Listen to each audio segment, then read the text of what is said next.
So some of the other details you can see about the front is you notice that his heat exchangers and his radiator, and heat exchanger is a fancy engineering word for radiator, oil cooler, or whatever.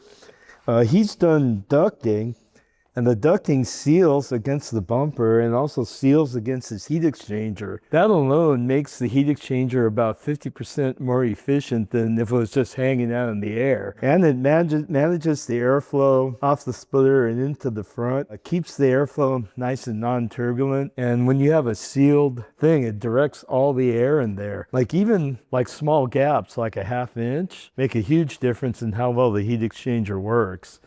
That's why race cars, they spend a lot of detail sealing it. And when you see those guys with some, I don't know, cheapo aero kit and it's open on the bottom and you just see the radiator or intercooler, whatever, just hanging in space. You see the ground too? Yeah, you see the ground. You're losing about half the efficiency. How far back does your splitter go? All the way about right here.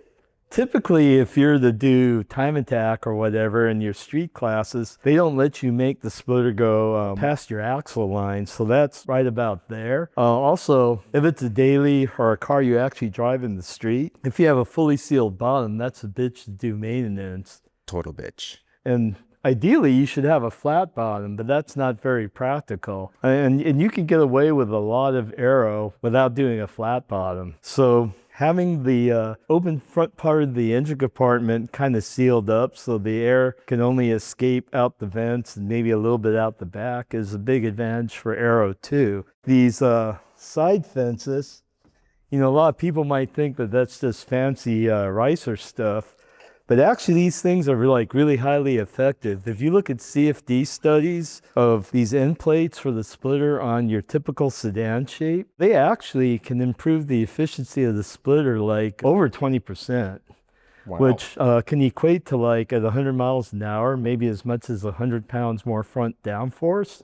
They help create the low pressure zone under the splitter, which makes the pressure differential between the top and the bottom greater. I think they do a lot of that by kind of slowing down the air some. And the other thing they do is they also generate a vortex, which is like a spinning tornado down the side of the car. And what the vortex does is it kind of seals off the underbody of the car. So a lot of the airflow will go straight through and be non-turbulent. You won't have air curling underneath to disturb that airflow, which helps the splitter and actually the rear wing efficiency.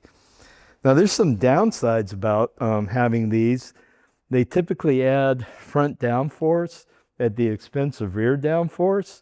But on a car that's front-wheel drive like this, typically you want to have your aero balance match your weight distribution. So for the most predictable handling, so your handling will be linear. So when you're in your mechanical grip zone, like below maybe 60 miles an hour, as you come up in speed and you start getting to where your aero grip starts to take over, it's more transparent for you. Like the balance of the car will stay almost the same when you're up on aero grip or mechanical grip. So a little bit front bias in your downforce, I think, is actually a good thing, especially on a car like this. Right. You know, this piece, even though it looks like it's like pseudo race car, it really isn't pseudo race car, and it actually works and it's quite effective.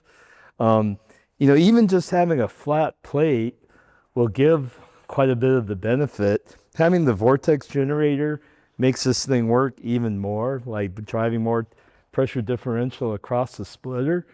But you know, if you're a poors and you can only afford to make a flat plate, that probably does about 70% of this fancy guy here for a fraction of the cost. And that's funny. This thing's all badass dry carbon, but you can make it out of cheapo sheet aluminum. Sheet aluminum, yep. And that'll work.